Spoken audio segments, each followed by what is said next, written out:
Right up here by the church. You're gonna turn right before you get to the church. Yep. 10-4. Come on it.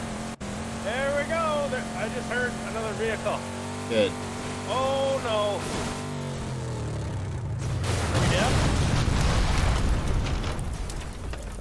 We're dead.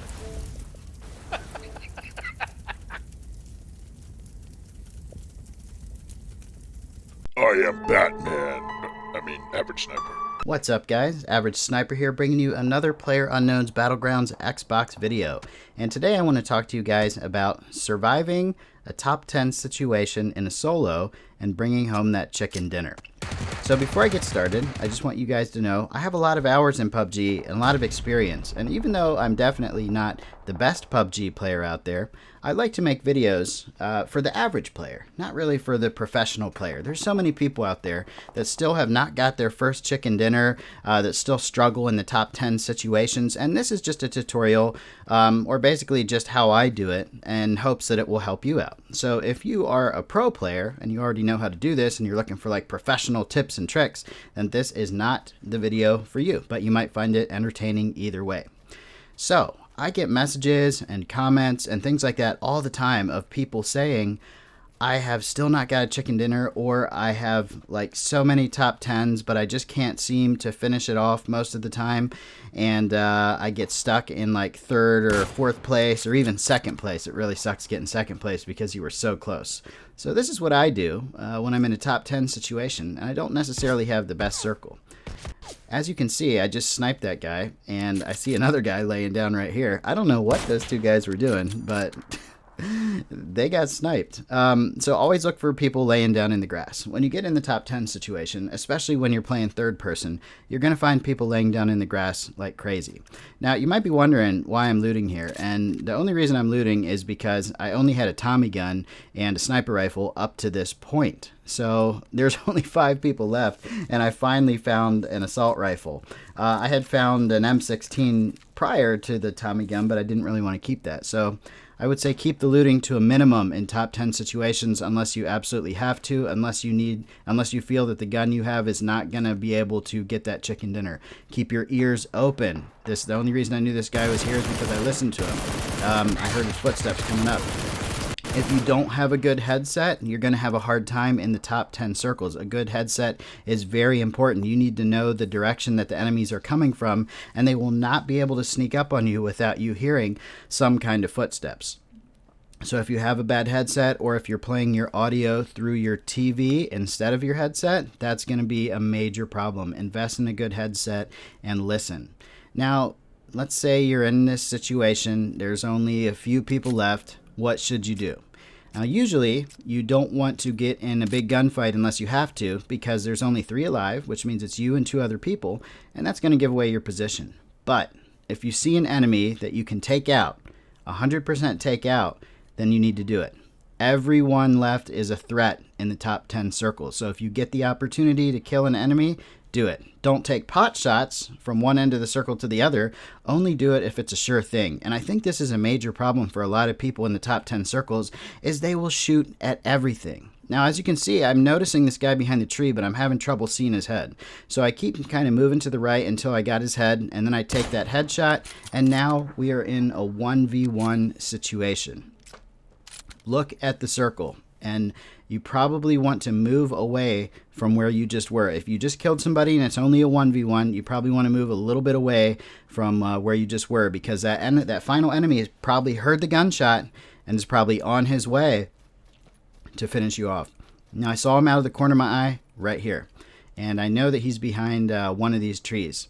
So if you have grenades, this would be the time to start spamming them. Unfortunately, I only had 1 grenade at this point in time, and when I went to throw it, which should happen right about here, I cooked it just a little too long, and it ended up blowing up right before it got there. It looked kind of weird, like his grenade blew up at the same time. I don't know if maybe he threw his grenade and it blew up in the air and blew mine up. That would be so cool, but it actually kind of looked like that happened, because I was surprised. I was like, did I really cook it that long? I don't know. So this rock is great cover. Don't be afraid to stay behind your cover when you know where the last guy is. There's nobody else you have to worry about. Now, if something like this happens and you catch on fire and start burning up, definitely remedy that situation. This guy's mistake here is that he didn't attack me when I was most wounded. If you wound your enemy really bad, finish them off. Don't give them a chance to heal and keep fighting. Don't be afraid to rush them and finish them off. Now he goes for another Molotov. This time I move away from it just in case. He does fail with that. I see he's not behind the tree anymore. He's rushing me, and we take him out. Now that whole time I knew that he would eventually have to move towards me, and that is what got us the win. So don't panic and have good cover. Don't rush your enemies unless they're wounded. Wait for them to come to you. Now here's another scenario on Miramar where I have a UMP and an SKS. Now after the last update, the SMGs are really boss. So if you have a UMP over an assault rifle and you have a sniper rifle, you're pretty much covered. Now this is a situation where we're in the top 10 and I'm right on the edge of the zone. It's a good idea to stick close to the edge of the zone even if you know where the enemies are and just kind of defend your position. This is the point of the game where you don't really want to go looking for trouble anymore. That might be fun to do in the beginning of the game and the mid game, but at this point in time, you're interested in that chicken dinner. And the last thing you want is to basically run around and show the enemies where you are. Even if you don't have very good cover, you still want to play defensively and just stick close to a tree or a little hill or something like that. So if somebody sees you first and starts shooting, you'll be able to easily take cover. The only time this wouldn't work is if 2 or 3 enemies saw you at the same time, which is highly unlikely in a solo. Maybe more likely just for 2 of them to see you. And you want to end the gunfights quick. If that happens, you want to kill the guy quick and then get to cover from the other guy, because it definitely does happen. Keep your boosts running, even if nothing's going on. Now you see the circle just changed. So what I'm doing is I'm slowly working on making my way towards it and listening and watching for enemy players as I do it. At this point in time, I see an enemy, and it looks like I can take him out. He definitely needs to be taken out because he could be a threat. I also noticed he was aiming at somebody over there to the east. So even though I need to keep moving, I'm still checking my east to see who he was aiming at and how much of a threat that is to me. Now it looked like this guy might have a sniper rifle, and I would definitely prefer something like a Kar 98, M24, or AWM for the final circle, because that one-shot kill headshot gives you a huge advantage. A lot of times in 1v1 situations, people will camp a tree or a rock and only expose their head. And if you have a sniper rifle with a high-powered optic, then you definitely have the advantage. So instead of the SKS here, that guy was like rolling down the hill. I was like, what the fuck? Instead of the SKS, I decided to check this guy. He has a level 3 helmet and an M24 sniper rifle. And later on I realized this wasn't even the guy I killed. This was somebody before him, because the guy I killed, I shot right in the head, and that level 3 helmet wasn't even damaged. So that was pretty cool. So this is one of those situations where you shouldn't loot in the final circles. I mean, there's only 4 people left, but since nobody was shooting at me, I felt confident I could swap that sniper rifle out. And I'm definitely not even the fastest looter. You know, there's people that loot like 10 times faster than me, but I know what I need. When I know what I need, I can get in there and get it pretty fast, even if my backpack is full. I'll just drop the attachments I don't need, grab the gun I do need, and then pick the attachments up off the bottom of the crate or the floor. So I can see that there's a guy over by the shed. My only goal is to be right inside the circle on the edge and basically see what's happening out here. It looks like this guy might have been fighting somebody further down the hill. Since there's only 3 people left, if I can spot that other guy, which there he is right there, I know exactly what's going on. There's nobody behind me, beside me. The last guy is at the shed. Now, obviously, he didn't know where that shot came from, so he ran out thinking the guy on the hill was still a threat and got shot right in the head with the M24 sniper rifle. So in that case, it was really good that I looted, that crate. But don't go looting people in the final circles unless it's absolutely necessary. Don't do it unless there's something really good or unless you absolutely need to swap it. Looting in the final circles can get you killed. Now here's an example of a pretty bad circle that really wasn't working in my favor, and I overcame some odds to put the circle in my favor. Sometimes you'll find yourself having to run through a field or take cover, where you don't really want to because it's your only option. So in this scenario, I am going for the circle, but there's not much cover out here at all. I end up killing this guy with the M249. and get up to 4 kills and barely make it into the zone before that blue closes in on me. That was really, really close. So I already have a pretty good boost bar going, so I pop my first aid, and basically at this point in time I'm right in the circle and I see that it's changed to pretty far away. So I'm just kind of like telling myself that number one rule: don't panic. Just kind of look around, see what's going on, keep your guns reloaded, keep a full boost bar, go from there. I see that shed, and I automatically just assume there might be somebody in there. So that's another thing you want to do, is always check your surroundings.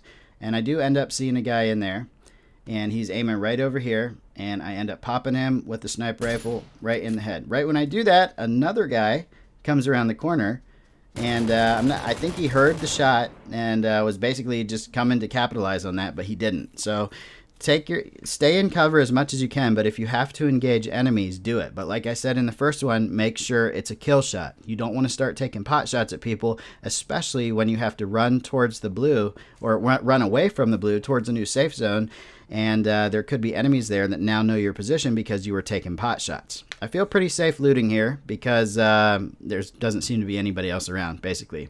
This run through the field with 4 people left was like, I remember this, and it was intense. Now, there's a lot more cover than you think here. See, if there's anybody to my right, this hill is basically keeping me safe. And anybody to my left could definitely be a problem, but I looked before I started running and I didn't really see anybody, and I don't really have much of a choice. The blue is pushing in. All I want is some cover. I'm going for the shed. If you look at the little mini map, you can see there's a shed right up here, and that is where I needed to go. This is the shed where the sniper was in that I shot, so I'm fairly certain there's nobody else left in the shed. And as soon as I get to the shed, I started taking shots from up there on the hill. So if you have to make a move through a circle that's not good, that's forcing you to run through open fields and places with minimal cover, try your best to get to the closest cover. Don't stop in the field and go prone or anything like that unless you absolutely have to. Stopping in a field and going prone when there's elevated ground around is probably the worst thing you can do, because it's very easy for the enemy to see you. Now, if you're all in a field with normal ground, that might work, but in this certain situation it wouldn't work because there was enemies that had higher elevation than me. Okay, now at this point in time, it's a 1v1. I just shot that guy. I did not want to stay in the shed because I just took a sniper shot from there, so the enemy probably knows where I am. One thing you want to do in a 1v1 is you want to see your enemy before they see you. That will give you a huge advantage to plan your next move, or just start blasting if he's close enough. So I wanted to get kind of close to the center of the circle because I did have an idea where this guy was based on where the last guy was. If he was behind the other guy, they probably would have been shooting. So based on that, I'm thinking this guy's probably coming from those houses over there. And he's getting forced out, and that's exactly what he did. So since I have the M249, I just decided to spray him down with the full auto, and it did the trick. Well, guys, I hope this helps. I know it's not perfect, and the circle can make you do things you don't want to do, but if you work with it, you don't panic, and you try and follow all those rules, you're definitely going to get some chicken dinners. I hope you guys enjoyed this video, and I will see you on the next one. Later.